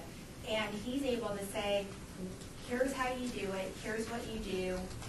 Don't, this isn't gonna last you forever, but maybe you can, maybe you can get a house, or maybe you can put it down on something, or maybe you can. Okay, thank you.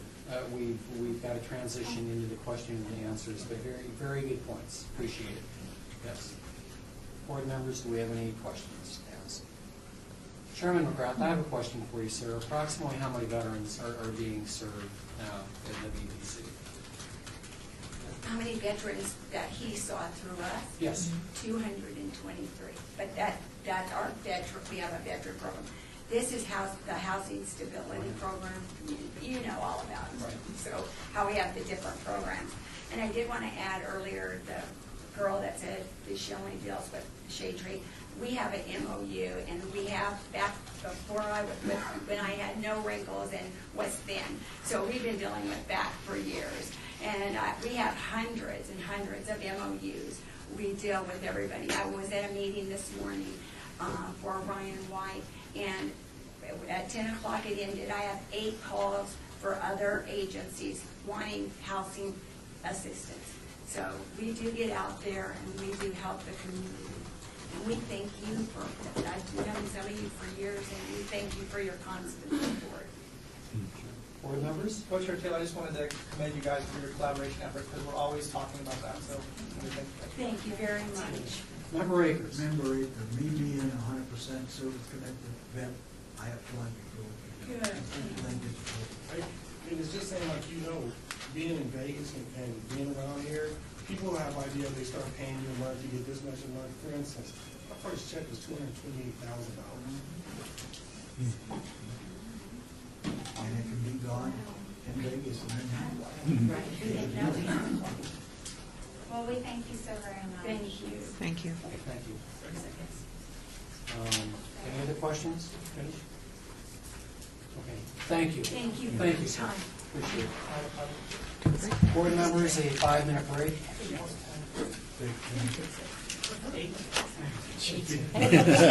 Well, you're 7.5. 7.5. Let me see you in a few months.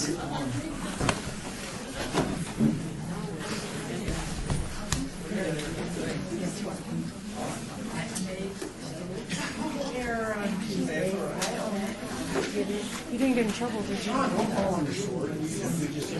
Because we're moving targets. Okay.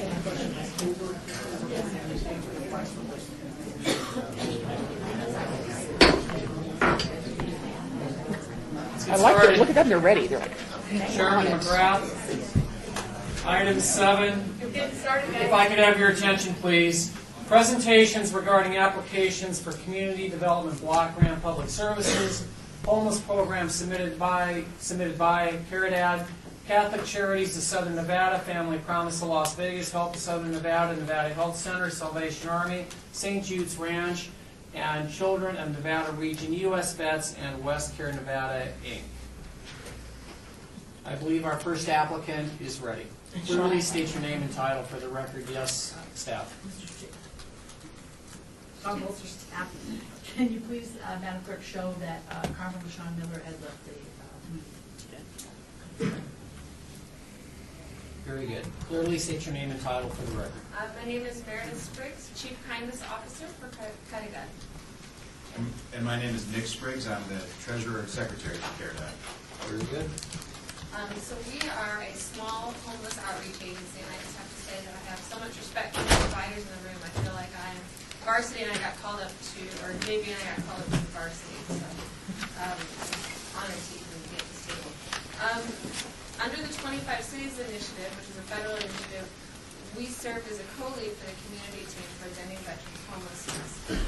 Today, we now serve as the coordination for all the outreach efforts under 25 Cities for Southern Nevada.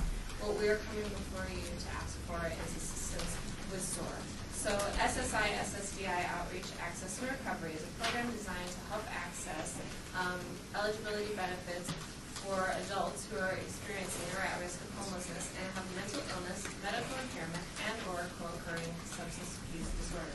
When attending a state SOAR meeting, I discovered that there was no one currently in the county doing full-time SOAR. So a light bulb went on.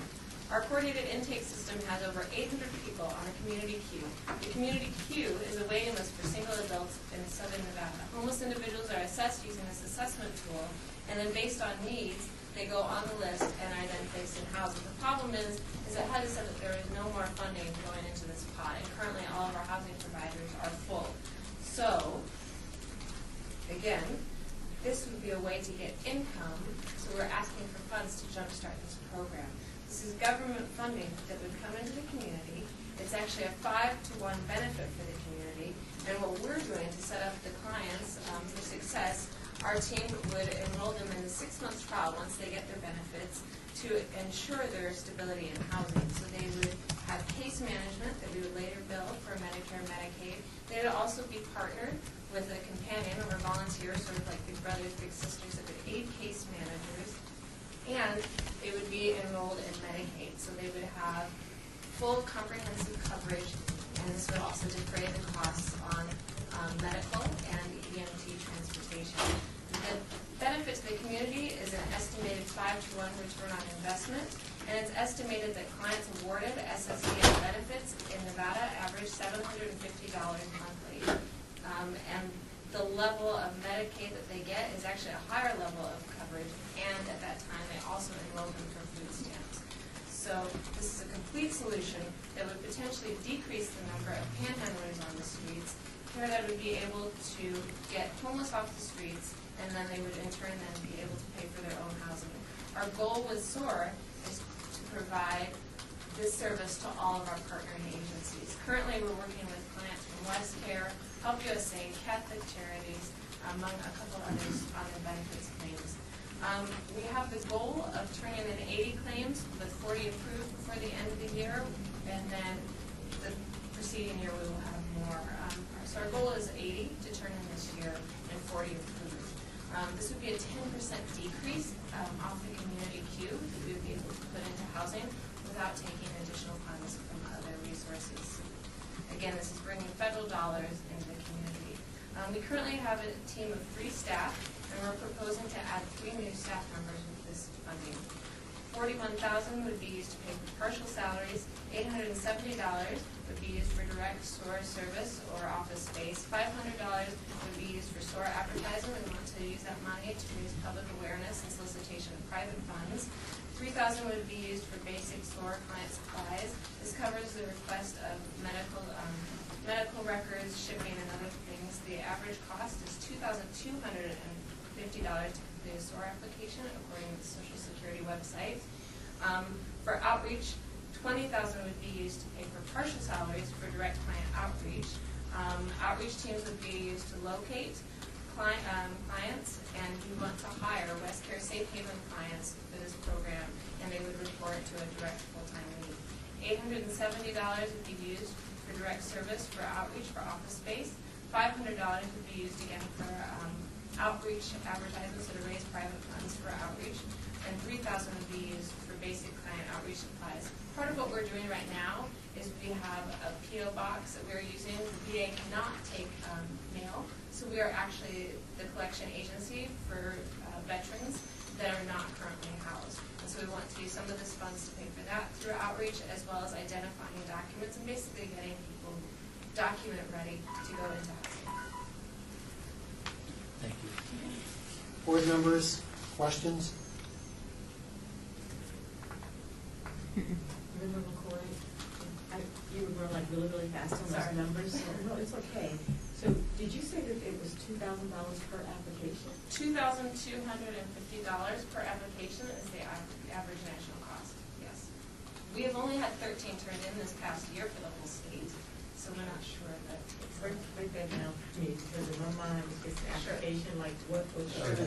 Think of the salaries and wages and overhead of the organization, and that's the 2,250 is the national average for what the direct costs of completing an application from start to finish are. So it's not a charge where it's charged to a client, but it's the actual direct cost of taking an application from start to finish. Correct. Primarily direct labor, collecting the medical records is the third-party cash cost. Maybe you have $50 to $500 of medical records that are needed to support that SSI, SSDI application. So that's the biggest outside cost that there is right now. And then how long did you say you've been here? Doing homeless services as Caridad, we've only been a little over a year. So a year period or a year to Las Vegas? Oh, no, in Las Vegas doing homeless outreach almost 3 years under the umbrella of. Under this umbrella, is what I'm asking. Yes. And then. So over a year. Over a year. Over a year, correct. I'm currently contracted to the city of Las Vegas to do outreach in the urban core. December 30th, 2014 was the starting date. Okay. Well, no, she answered it. I just wanted to let them know that you have a contract with the city as well, so you're doing some of the work already. Member Pappas. Divider Pappas, what's the diversity, what's the ethnic diversity of of the clients in your program? I'm horrible at numbers and stats, so I brought him, but that's actually a report that I didn't run. I would say, though, just off the top of my head, we run about 40% women and about 75% predominantly white Caucasian. Thank you. Member Jansen, can you, the acronym SOAR, can you give a brief description about what SOAR is? Oh, yes. It is, so SOAR is SSI, SSDI, so outreach, access, and recovery, and it's designated by Social Security to basically access benefits for those who are eligible. So again, they have to be homeless and they have to have mental illness, which we're seeing in a lot of our chronically homeless. So this would cover that population that you're most commonly seeing outside. Sorry. Thank you. Thank you so much. We could see Catholic Charities of Southern Nevada.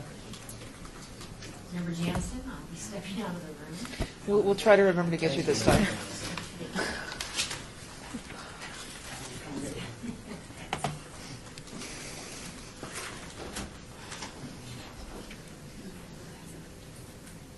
Welcome and good afternoon. Clearly state your name and title for the record. Jennifer Olson, Controller, Catholic Charities. Megan Haley, Director of Social Services at Catholic Charities. Jimmy Rolson, Director of Client Operations, Catholic Charities. Very good. Are we ready? We're ready. Begin. All right. This is the funding that we're going for is for our community liaison position. We received funding last year for this position, and essentially what it is it is a link. Catholic Charities, as many of you know, is an 8-acre campus in the heart of the homeless corridor. Many people will come to Catholic Charities not knowing what services are available. Sometimes people just get dropped off, whether it's by a taxi or maybe with just the clothes on their back. They come to Catholic Charities and don't know what services we can offer and what assistance we can provide. So this community liaison is the person that they can go to with any questions. They're their first contact there to build that rapport with the client, to make them comfortable. They also participate regularly in the street outreach with Metro along Formaster, along Main Street. We've also participated in other outreach efforts along with Caridad, Help Us Southern Nevada, and the other organizations that do so much street outreach, which is wonderful. Just for people to know about Catholic Charities and the services that we offer. Some of our statistics for the case manager that we currently have providing the community liaison services. We've served 538 unduplicated homeless clients were served by this position. 61 of those clients received assistance with birth certificates or identification cards. They are able to send those to Catholic Charities. Mail is a large problem for a lot of people. They don't have addresses to send things to. So when we assist them with birth certificates, we're able to send it to Catholic Charities so we can get them that. 18 families received emergency post-natal medical assistance. Some of those were a family of 13 people and 4 dogs who found themselves stranded in Las Vegas. They ran out of gas money on their way to California, and someone said, hey, go to Catholic Charities. So we were able to put them up in a hotel until they were able to get money from family members upstate. A family whose apartment burned down when a child was playing with fire. That was in one of our programs. They were able to be served by these funds. A family who was living in a park with their 2 young children, and a single father living in the car. And then the other thing, too, is that really community partnerships are one of our most important things that this person does is linking. So we recently received a grant from Dignity Health in order to get a medical transport vehicle and a medical case manager to transport our clients to various services, such as Volunteers in Medicine or some of our other health clinics in town. And that's been really beneficial. Many of our clients, have severe mental health or medical or dental needs, and this person is able to be that link, again, in identifying the clients maybe on the street or in our dining room or in our men's shelter, and linking them directly to the case management that's available to get those needed medical services.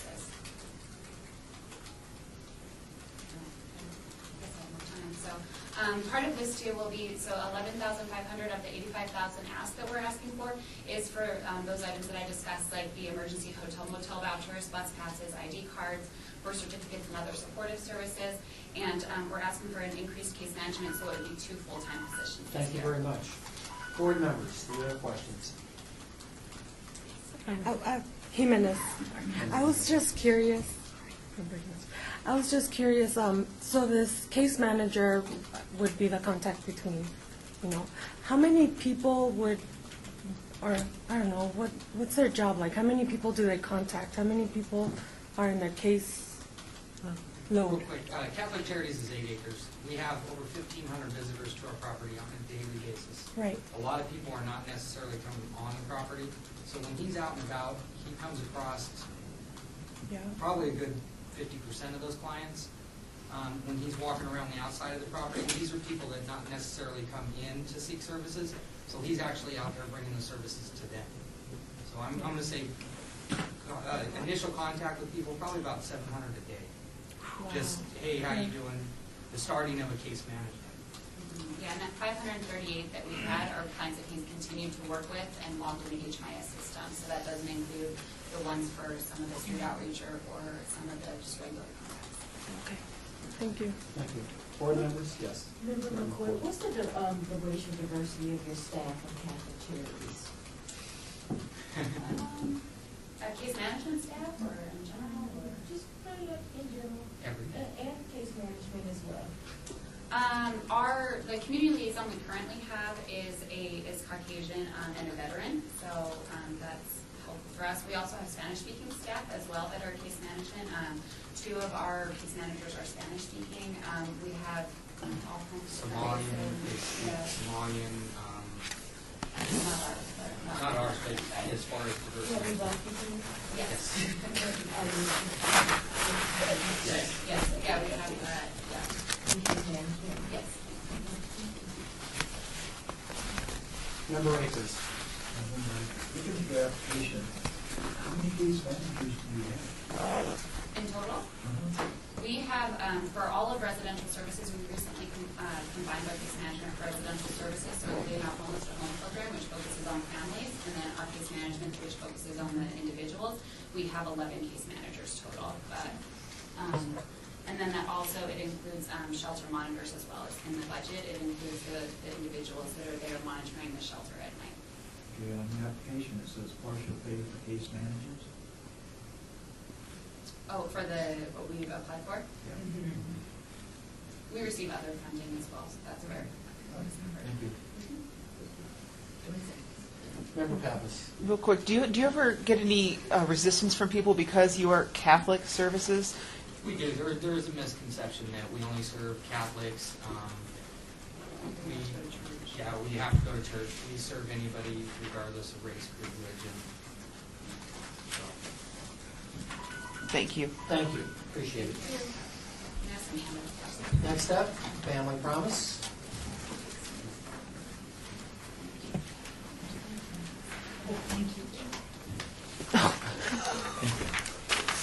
You're so bad at that.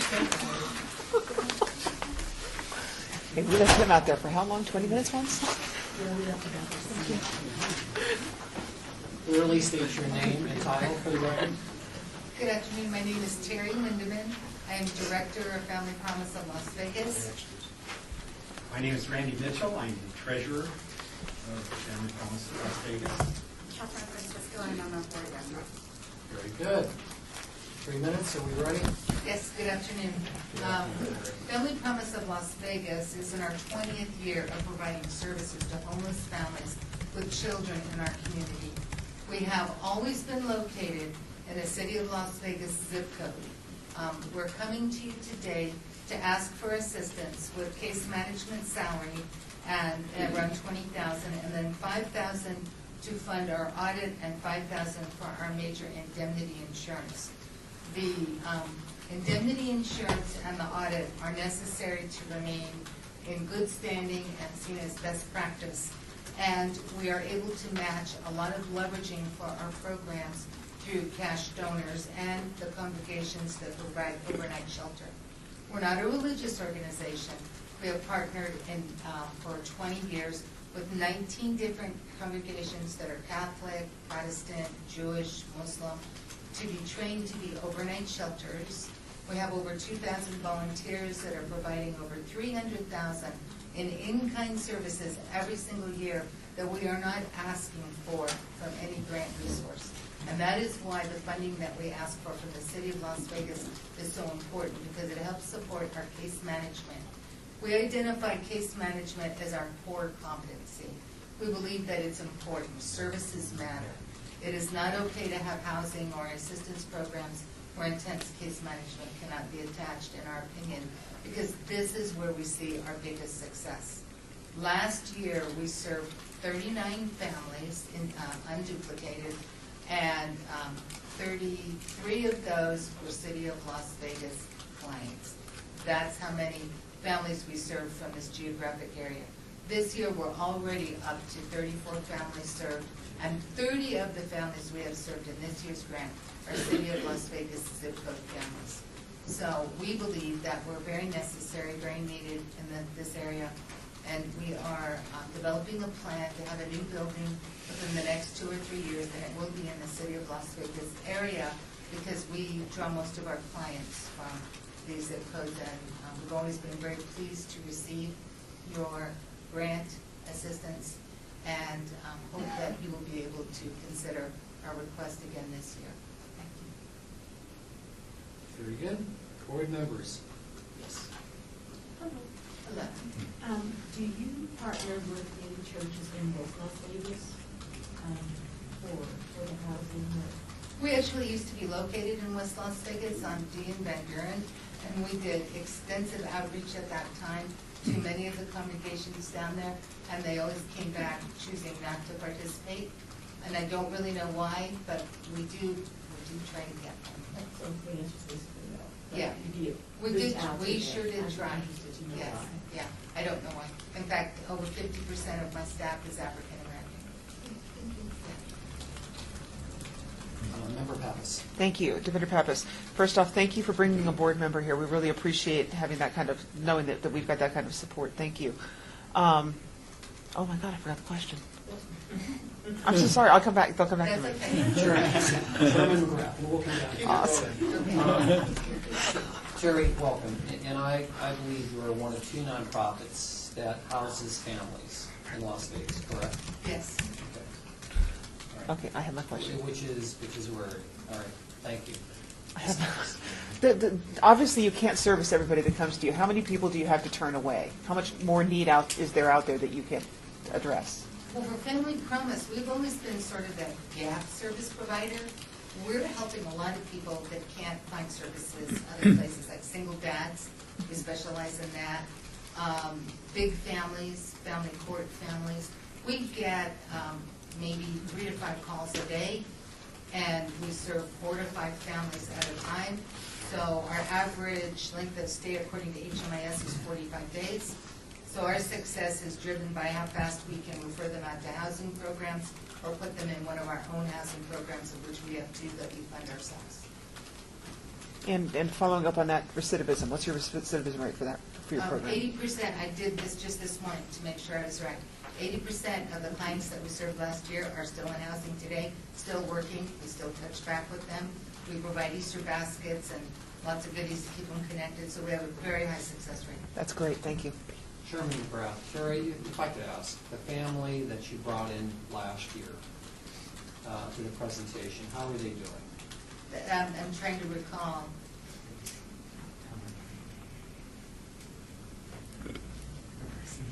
Oh, was it? I can picture them, but I cannot remember their names. Correct, husband and wife and 2 children. And they were homeless for a period of time until they found your Sherry. They are still housed. I know exactly what that is now. Yes, Good. they are still housed. Glad to hear it. Glad to hear it, thank you. No. Member? No. Any members? No? Okay. Thank you. Thank you. Thank you for your assistance.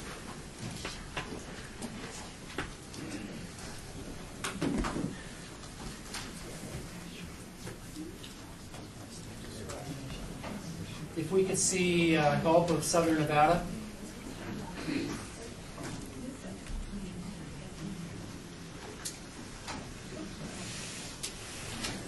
Oh, there are a lot of chairs. Good afternoon and welcome.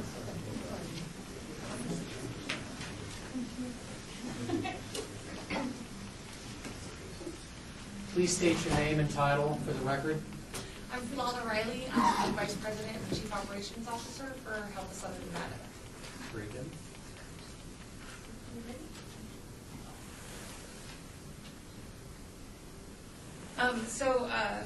Here we are asking for $100,000. $50,000 of it is for salaries at Shannon West Homeless Youth Center, and $49,000 of it is for salaries at the Emergency Resource Services Department, and $1,000 of it is for bus passes, identification, and driver's license, and for clients, and bus passes as well.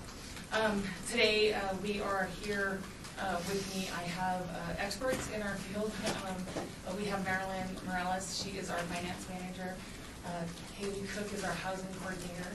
And Janae Gassion is our Shannon West Homeless Youth Center manager. So later, when you have questions, we're all here to field those questions.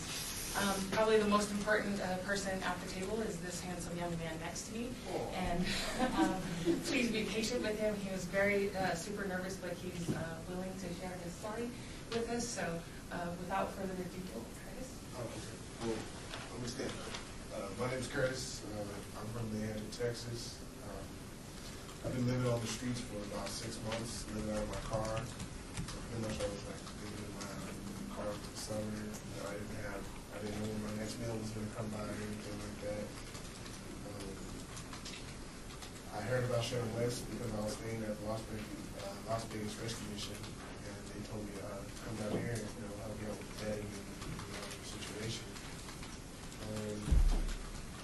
As soon as I got to Shannon West, I was just felt relieved. I didn't have to dig through garbage cans to look for my next meal. I didn't have to worry about people stealing stuff out of my car. I had a solid place to stay.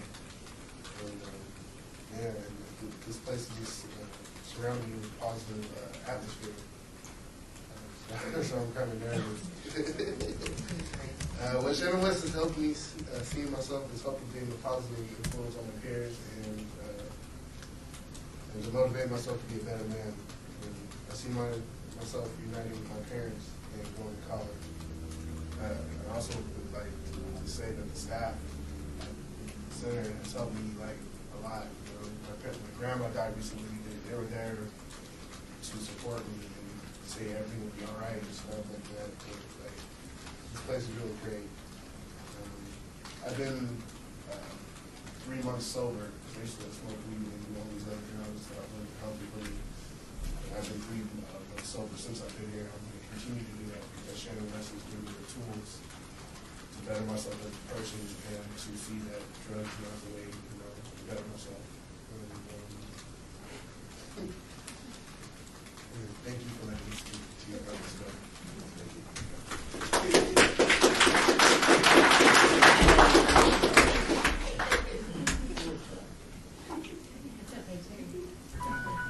Thank you. Board members, questions?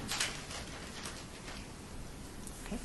Member Pappas? Director Pappas, Curtis, thank you so much for coming. It takes a lot of bravery to kind of step in front of a group like this, I know. What are your plans from now going forward? From now, hopefully I can get into college for culinary arts. I love to cook. I also love to eat. So. Hopefully I can reunite with my parents because before I came here, I was adamant with my parents and we didn't really get along that well. And I'm trying to fix my relationship with my parents because those are the people I have. So I was adopted at age 3. And my parents were only great to take care of me. So I want to fix that relationship as best as I can. It won't be around forever. Thank you. Member McCoy? I would like to echo her sentiments and applaud you so articulately expressing yourself to us today. And wish you good luck and hope that you continue on that path to bring your application because only you make a difference. So good luck. Director Pappas, how do you do outreach? How do you find young men like Curtis that need your assistance? Where do you find them? Well, Hope Southern Rad has been around for 46 years, so we have quite a bit of partners that refer